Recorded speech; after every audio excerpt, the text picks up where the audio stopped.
आज की कहानी का शीर्षक है संसार में सबसे बड़ी शक्ति कौन सी है जो मृत्यु को भी हरा देती है। प्राचीन समय की बात है। एक गांव के बाहर भगवान शिव का मंदिर था। उसके सामने ही एक बरगद का विशाल पेड़ था। उस पेड़ पर एक कबूतर और कबूतरी रहते थे। वह दोनों रोजाना भगवान शिव की पूजा पाठ करते थे और उनकी भक्ति में लीन रहते थे। एक दिन कबूतरी ने पूछा, हे स्वामी, मेरे मन में कई दिनों से 3 प्रश्न उठ रहे हैं। आज मैं तुमसे इन तीनों प्रश्नों के उत्तर जानना चाहती हूं।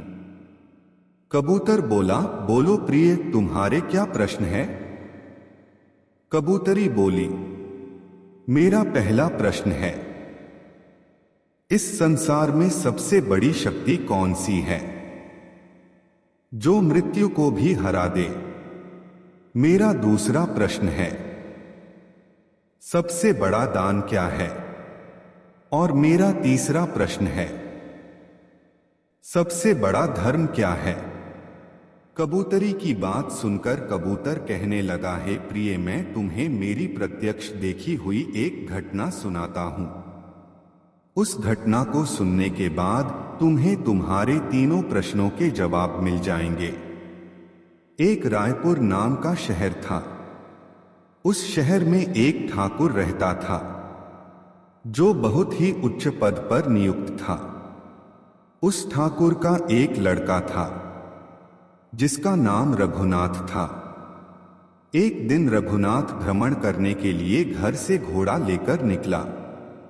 भ्रमण करते करते वह बहुत दूर निकल आया और उसे प्यास लगने लगी। तभी कुछ दूर जाकर उसे एक प्याऊ दिखाई दिया। फिर उसने वहां जाकर पानी पिया और अपने घोड़े को भी पानी पिलाया और थोड़ी देर वहीं बैठकर विश्राम किया। विश्राम करते हुए रघुनाथ ने देखा कि वह बहुत से यात्री आ रहे थे और जा रहे थे और पानी पीने के बाद बड़ा आशीर्वाद दे रहे थे। वह यात्री कह रहे थे, यह पानी पिलाने वाला बहुत ही अच्छा काम कर रहा है। भगवान इस पानी पिलाने वाले को हमेशा प्रसन्न रखें। यह आशीर्वाद राहगीर देते जा रहे थे। इस बात को रघुनाथ सुन रहा था। रघुनाथ सोचने लगा कि मैं एक प्याऊ खोलूंगा और वहां मैं हर राहगीर को पानी पिलाऊंगा। यह सोचकर रघुनाथ अपने घर चला गया और जाकर अपने पिता से कहने लगा, पिताजी, मुझे किसी काम के लिए आपकी मदद चाहिए। तो ठाकुर कहने लगा, बताओ बेटे, क्या काम है? तब रघुनाथ ने कहा कि पिताजी, मैं पानी पिलाने के लिए एक प्याऊ खोलना चाहता हूं। तो ठाकुर कहने लगा, हमारे घर में क्या कमी है?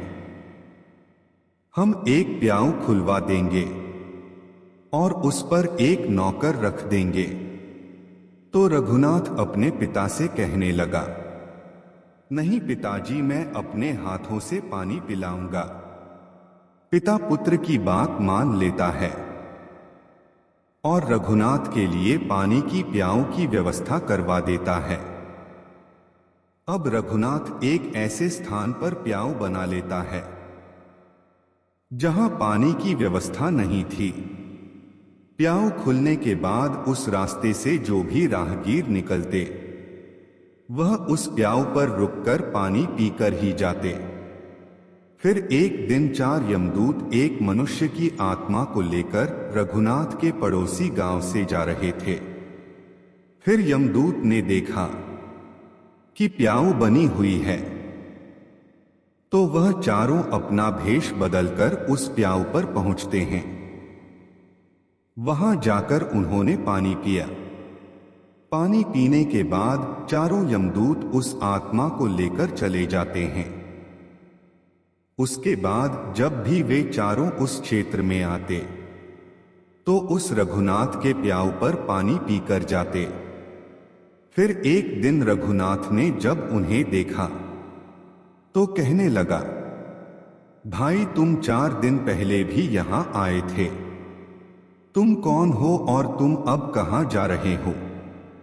तब वह चारों कहने लगे कि हम व्यापार करते हैं और इस रास्ते से 2-4 दिन में आते जाते रहते हैं। तब रघुनाथ उनकी बातों पर विश्वास कर लेता है और फिर रघुनाथ उन चारों का स्वागत करता है और मीठा और ठंडा पानी पिलाता है। अब जब भी वे चारों आते तो रघुनाथ उनका हर बार स्वागत करता और उन्हें पानी पिलाता। अब चारों यमदूत रघुनाथ के मित्र बन गए। इसके बाद जब भी वह चारों यमदूत उस मार्ग से आते तो रघुनाथ की प्याऊ पर जरूर आते और वहां बैठकर उससे बातें करते और फिर चले जाते। जब रघुनाथ के विवाह का समय आया तो रघुनाथ ने अपने उन चारों मित्रों को निमंत्रण दिया। फिर वह चारों यमदूत उसके विवाह में सम्मिलित हुए। विवाह होने के बाद रघुनाथ अपनी पत्नी को अपने घर ले आया। उसके कुछ महीने बाद एक दिन यमराज उन चारों यमदूतों को बुलाते हैं और कहते हैं कि कल ठीक 12 बजे तुम्हें एक रघुनाथ नामक व्यक्ति को लाना है। यमराज ने 24 घंटे पहले ही उन लोगों को रघुनाथ के बारे में बता दिया था। अब वह चारों यमदूत सोचने लगे कि रघुनाथ तो हमारा मित्र है, हम उसे कैसे मार सकते हैं और कैसे यहां लाएंगे। यह विचार आने के बाद वे चारों उसी स्थान पर पहुंचते हैं जहां रघुनाथ पानी पिला रहा था। तब वे चारों अपना मनुष्य वाला रूप धारण करके रघुनाथ के पास आते हैं और वहां बैठकर पानी पीते हैं। पानी पीने के पश्चात वे चारों रोने लगते हैं। रघुनाथ उन्हें रोता देखकर उनसे पूछता है, अरे मित्रों, तुम क्यों रो रहे हो? तुम मुझे बताओ, मैं इस क्षेत्र की ठाकुर का पुत्र हूं। चारों एक दूसरे को देखने लगते हैं। उनमें से सबसे छोटा वाला यमदूत सबसे ज्यादा रो रहा था। रघुनाथ उससे कहता है, मुझे बताओ कि तुम क्यों रो रहे हो? आखिर क्या हुआ है? रघुनाथ की बात सुनकर छोटा वाला यमदूत रोते हुए बोला, हम चारों यमदूत हैं।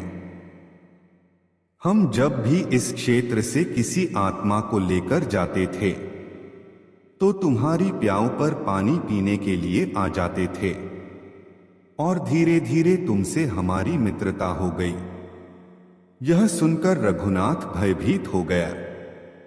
फिर सबसे छोटा यमदूत कहने लगा, हे मित्र, आज ठीक 12 बजे तुम मृत्यु को प्राप्त हो जाओगे और हमारी मित्रता के मोह के कारण ही हमें रोना आ रहा है।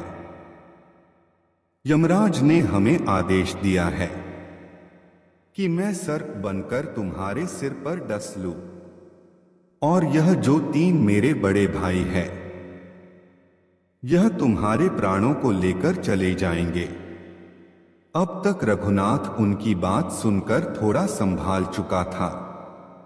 फिर रघुनाथ कहने लगा, मित्र, जब मेरी मृत्यु का समय आ ही चुका है तो तुम्हारे रोने से क्या लाभ? इसमें भला तुम कर भी क्या सकते हो? मैं मृत्यु से नहीं डरता। मैं तुम्हारे साथ चलने के लिए तैयार हूं।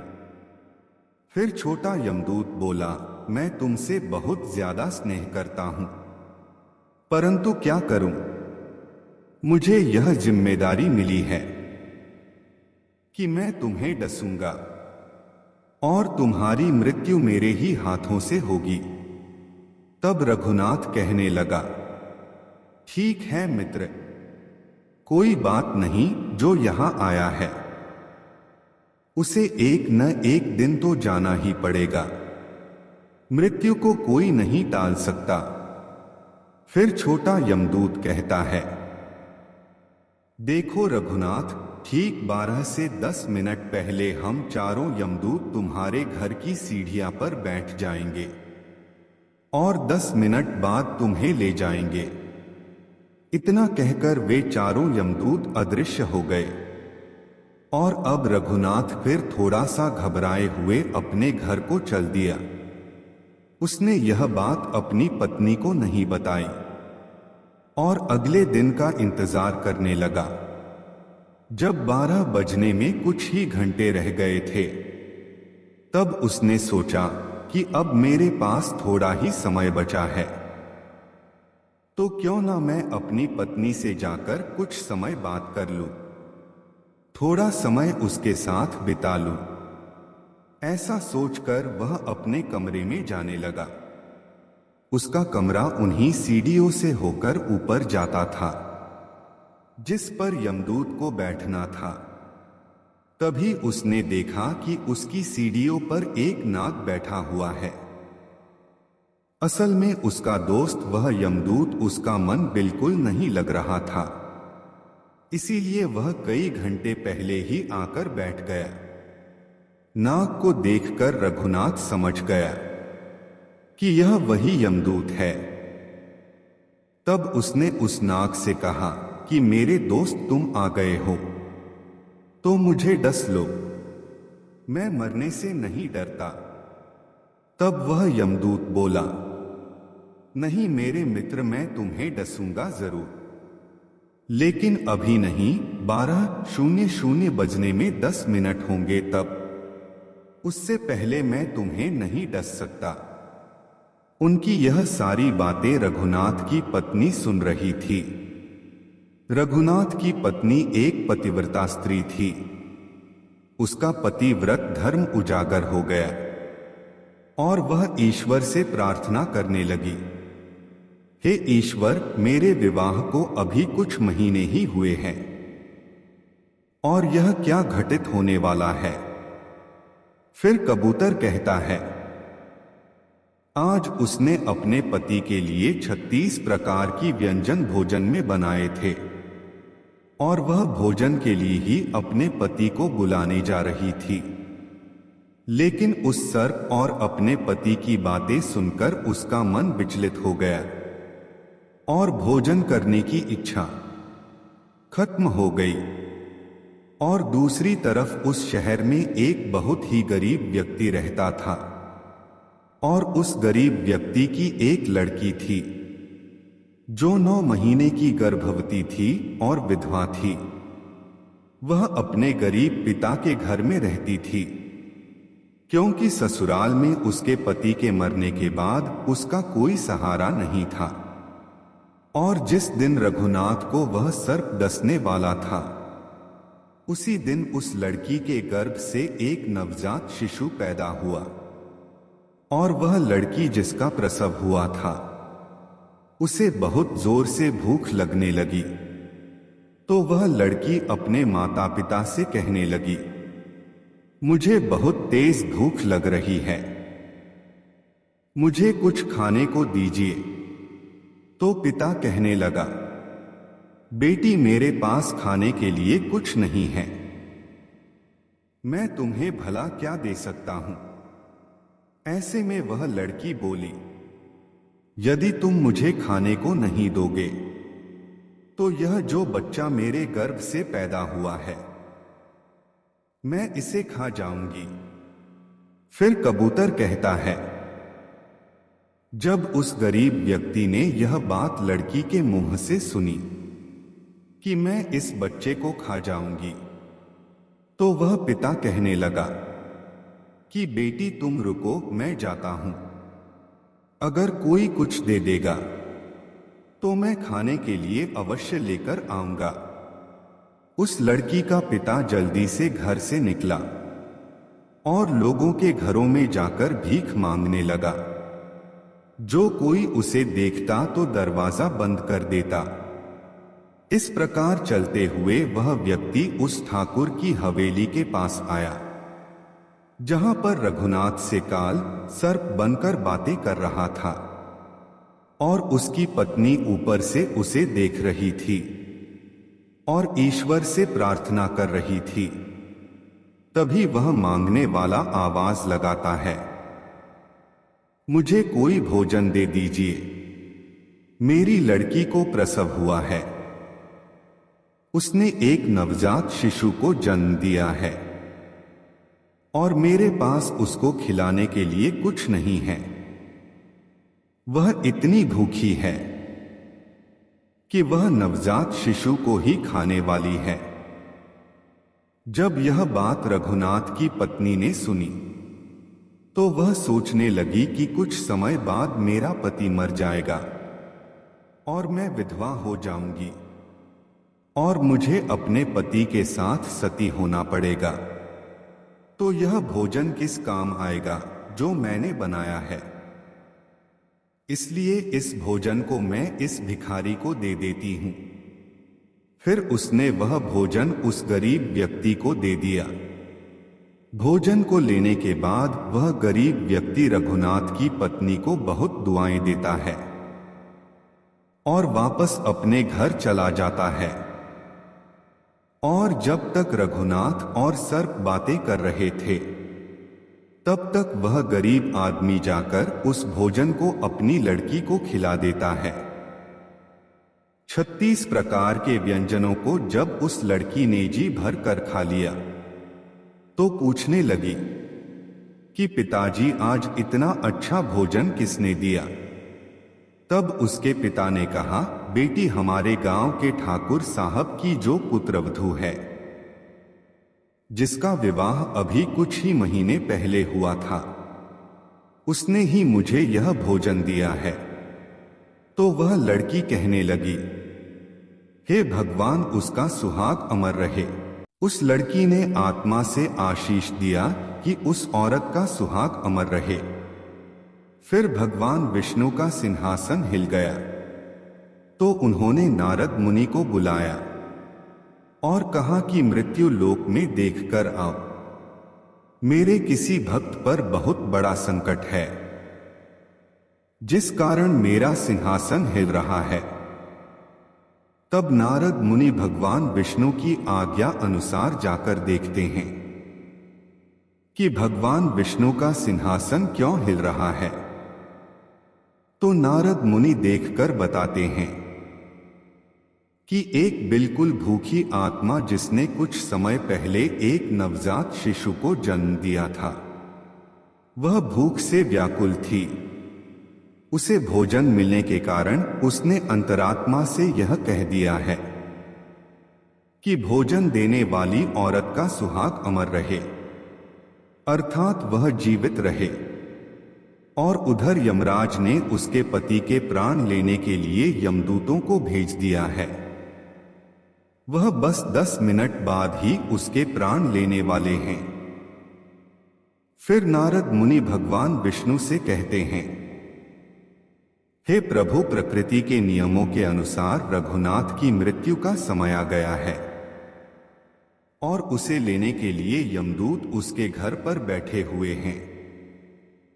और उधर एक दिव्य आत्मा ने अपनी संपूर्ण शक्ति से रघुनाथ की पत्नी को आशीष दे दिया है कि उस औरत का सुहाग अमर रहे। फिर भगवान विष्णु कहने लगे, मुझे उस आत्मा का मन रखना पड़ेगा, चाहे मेरे कार्य में परिवर्तन ही क्यों ना हो जाए। भगवान विष्णु अपने भक्त की रक्षा करने के लिए उस प्रसव वाली लड़की की आत्मा के वचन को उस रघुनाथ पर कवच बनाकर डाल देते हैं। तब तक घड़ी में 12 बजने में 10 मिनट बाकी थे। तब रघुनाथ ने उस नाग से कहा, मित्र, अब तुम मुझे डस लो। फिर उस नाग ने रघुनाथ को डस लिया और वह इंतजार करने लगा कि 10 मिनट में अब रघुनाथ मर जाएगा। लेकिन 10 मिनट बाद भी रघुनाथ को कुछ नहीं हुआ। तो उस सर्प को बड़ा ही आश्चर्य हुआ। उसने फिर से उसके ऊपर बहुत ही ज्यादा मात्रा में जहर उगला।